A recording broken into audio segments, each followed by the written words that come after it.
नमस्कार जोहार, मैं प्रगति अग्रवाल और आप मन देखा तो न्यूज प्लस 21। चलो एक नजर डाल थन मंझनिया के खबर में। दिग्गज फुटबॉलर सुभाष भौमिक के निधन एशियन गेम्स में देश ला दिलाए रही मेडल। टीकाकरण की तेज रफ्तार जारी 161 करोड़ के पार पहुंची साकड़ा। मध्य प्रदेश धान खरीदी में तोड़ी सपन ही रिकॉर्ड ए साल हुई 45 लाख टन ले ज्यादा के धान खरीद। उत्तर प्रदेश चुनाव पर बीजेपी तेज करिस चुनाव अभियान। सीएम योगी चुनाव रथ ला दिखाई सरी झंडी। डीजीएफटी अगला वित्तीय वर्ष पर एक्सपोर्ट के टारगेट 500 बिलियन डॉलर रखी। ग्लोबल ट्रेड में बढ़ी दबदबा। मायावती के चुनाव प्रचार ना करे में प्रियंका गांधी जताई हैरानी। बीजेपी ऊपर घलोक साजिश निशाना। प्रियंका गांधी के बड़े बयान। बोलिन चुनाव के बाद बीजेपी ला छोड़ के कोनो भी पार्टी के संग गठबंधन भर तैयार।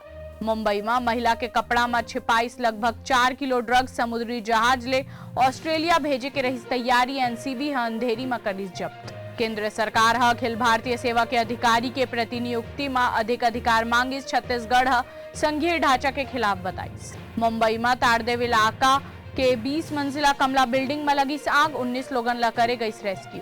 ऐसने ही तमाम जानकारी पर हमारे चैनल ला लाइक और सब्सक्राइब करना जन भूलू और नोटिफिकेशन पर बेल आइकन घलो दबाहू।